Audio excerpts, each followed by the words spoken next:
Roald Dahl's Charlie and the Chocolate Factory, Chapter 6, The First Two Finders. The very next day, the first golden ticket was found. The finder was a boy called Augustus Gloop, and Mr. Bucket's evening newspaper carried a large picture of him on the front page. The picture showed a 9-year-old boy who was enormously fat. The town in which Augustus Gloop lived, the newspaper said, had gone wild with excitement over their hero. Flags were flying from all of their windows, children had been given a holiday from school, and a parade was being organized in honor of the famous youth. "I just knew Augustus would find the golden ticket," his mother told the newspaper. "He eats so many bars of chocolate a day that it was almost impossible for him not to find one. Eating is his hobby, you know. That's all he's interested in. That's better than being a hooligan and shooting off zip guns and things like that in his spare time, isn't it? And what I always say is, he wouldn't go on eating like he does unless he needed nourishment, would he? It's all vitamins anyway. What a thrill it will be for him to visit Mr. Wonka's marvelous factory. We're just as proud as anything." "What a revolting woman," said Grandma Josephine. "And what a repulsive boy," said Grandma Georgina. "Only 4 golden tickets left," said Grandpa George. "I wonder who'll get those." And now the whole country, indeed the whole world, seemed suddenly to be caught up in a mad chocolate-buying spree, everyone searching frantically for those precious remaining tickets. Fully grown women were seen going into shops and buying 10 Wonka bars at a time, then tearing off the wrappers on the spot and peering eagerly underneath for a glint of golden paper. Children were taking hammers and smashing their piggy banks and running out to the shops with handfuls of money. In one city, a famous gangster robbed a bank of £1,000 and spent the whole lot on Wonka bars that same afternoon. And when police entered his house to arrest him, they found him sitting on the floor amidst mountains of chocolate, ripping off wrappers with the blade of a long dagger. In far-off Russia, a woman called Charlotte Roos claimed to have found the second ticket, but it turned out to be a clever fake. The famous English scientist, Professor Foulbody, invented a machine that would tell at once, without opening the wrapper of a bar of chocolate, whether or not there was a golden ticket hidden underneath. The machine had a mechanical arm that shot out with tremendous force and grabbed hold of anything that had the slightest bit of gold inside of it. For a moment, it looked like the answer to everything.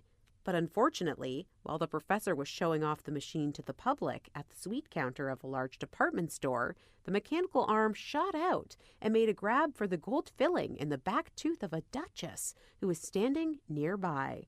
There was an ugly scene, and the machine was smashed by the crowd. Suddenly, on the day before Charlie Bucket's birthday, the newspaper announced that the second golden ticket had been found. The lucky person was a small girl called Veruca Salt, who lived with her rich parents in a great city far away. Once again, Mr. Bucket's evening newspaper carried a big picture of the finder. She was sitting between her beaming father and mother in the living room of their house, waving the golden ticket above her head and grinning from ear to ear. Veruca's father, Mr. Salt, had eagerly explained to the newspaper exactly how the ticket was found. "You see, boys," he said, "as soon as my little girl told me that she simply had to have one of those golden tickets, I went out into town and started buying all the Wonka bars I could lay my hands on. Thousands of them I must have bought. Hundreds of thousands. Then I had them loaded onto the trucks and sent directly to my own factory. I'm in the peanut business, you see, and I've got about 100 women working for me over at my place, shelling peanuts for roasting and salting. That's what they do all day long, those women. They sit there shelling peanuts. So I say to them, 'Okay, girls, from now on you can stop shelling peanuts and start shelling the wrapping papers of these chocolate bars instead.' And they did. I had every worker in the place yanking the paper off those bars of chocolate full speed ahead from morning till night. But 3 days went by, and we had no luck. Oh, it was terrible. My little Veruca got more and more upset each day, and every time I went home, she would scream at me, 'Where's my golden ticket? I want my golden ticket!' And she would lie for hours on the floor, kicking and yelling in the most disturbing way. Well, I just hated to see my little girl feeling unhappy like that, so I vowed I would keep up the search until I got her what she wanted. Then suddenly, on the evening of the fourth day, one of my women workers yelled, "I've got it! A golden ticket!" And I said, "Give it to me quick." And she did, and I rushed it home and gave it to my darling Veruca. And now she's all smiles. We have a happy home once again.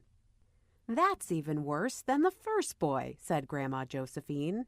"She needs a really good spanking," said Grandma Georgina. "I don't think that girl's father played it quite fair, Grandpa. Do you?" Charlie murmured. "He spoils her," Grandpa Joe said, "and no good can ever come from spoiling a child like that, Charlie. You mark my words." "Come to bed, my darling," said Charlie's mother. "Tomorrow's your birthday. Don't forget that. So I expect you'll be up early to open your present." "A Wonka chocolate bar!" cried Charlie. "It is a Wonka chocolate bar, isn't it?" "Yes, my love," his mother said. "Of course it is." "Oh, wouldn't it be wonderful if I found the third golden ticket inside it?" said Charlie. "Bring it in here when you get it," Grandpa Joe said. "Then we can all watch you taking off the wrapper."